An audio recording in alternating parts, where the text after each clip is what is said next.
Bonjour tout le monde. Donc, on commence par le résumé détaillé du premier chapitre du roman autobiographique La boîte à merveilles de Ahmed Sfriwi.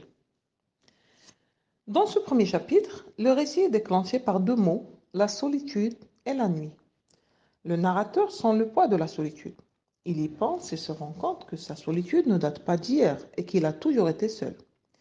Il se rappelle qu'à l'âge de 6 ans, il rêvait d'avoir un moineau.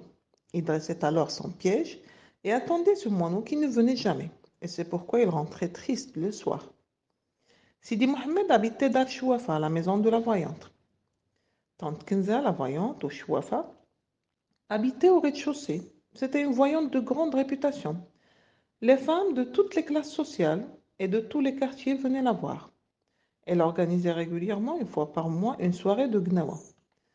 Le narrateur n'arrivait pas à distinguer les silhouettes qui gesticulaient à cause des nuages de bonjoins qui emplissaient la maison.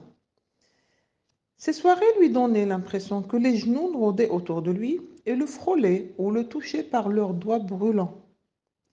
Revenons à la maison. Donc on a dit qu'au rez-de-chaussée vivait la voyante qui occupait les deux pièces.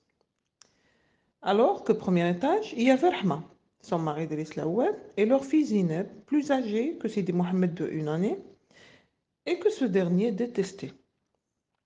Pour ce qui est du deuxième étage, il était partagé entre la famille du narrateur et Fatma Bziwia. Tante Kenza la voyante frottait les carreaux du sol à grande eau et au balai de Doum.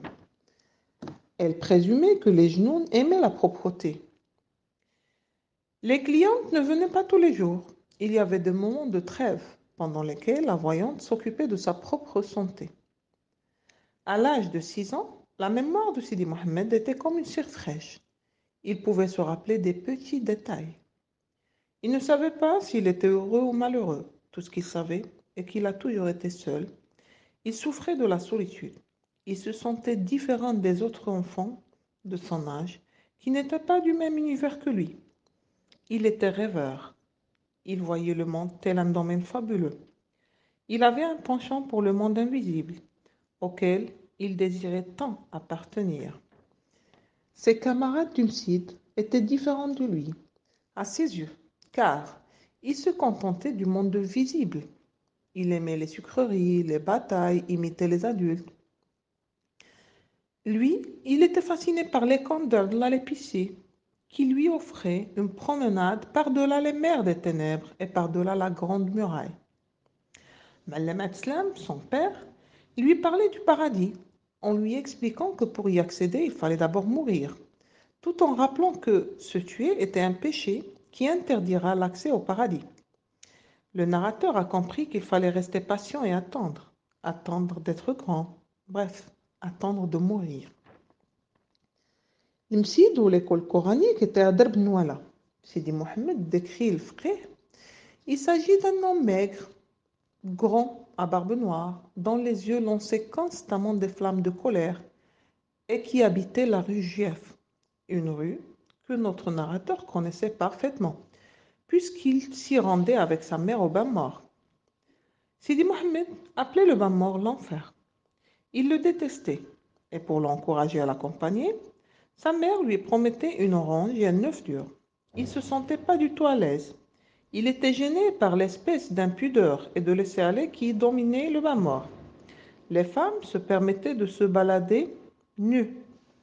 Il décrit la scène du bain mort, les allers-retours des femmes à la recherche de l'eau, le bruit et le brouhaha qui le gênaient. Le bain mort était sombre, les salles chaudes et la vapeur lui donnaient l'impression de vivre un cauchemar qui finissait par l'anéantir. Les femmes qui passaient avec des seaux de bois débordant d'eau bouillante l'éclaboussaient au chemin. Sa mère paraissait de temps en temps pour lui recommander de ne pas bouger, puis disparaissait à la recherche d'eau chaude. À la fin, elle revenait, elle le lavait et le faisait sortir. Elle l'installa à côté de la caissière et demanda à cette dernière de le garder sous l'œil. Il restait là jusqu'à la fin de la journée, à attendre que sa mère vînt le rejoindre. Heureusement pour le narrateur que les séances du bain mort étaient assez rares, vu que sa mère n'était pas prête à s'embarrasser à cause de lui. Lorsque la mère partait au bain mort, sans lui bien sûr, il en profitait pour courir dans le derb pieds nus et parfois il vidait sa boîte à merveilles.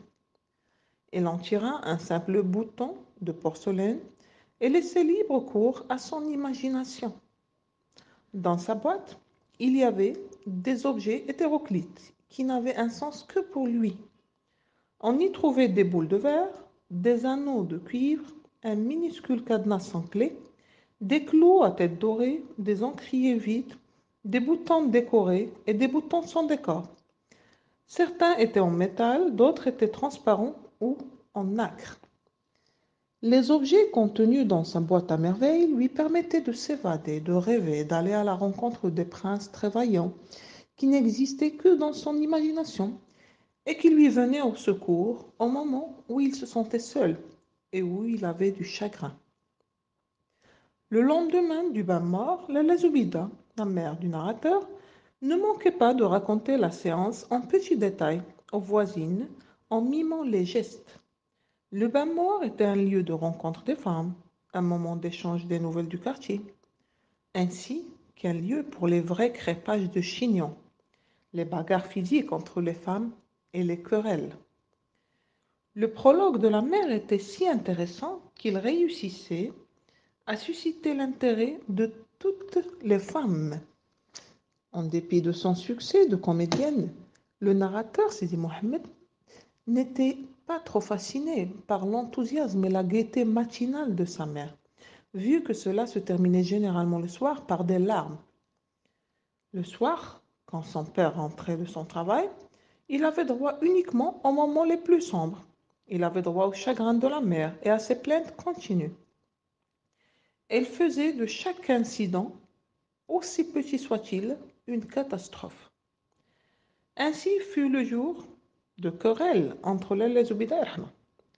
Rahma a eu la mauvaise idée de laver son linge un lundi, sachant que cette journée précisément était réservée à la mère du narrateur. Généralement, les femmes portaient de vieux habits pour faire la lessive.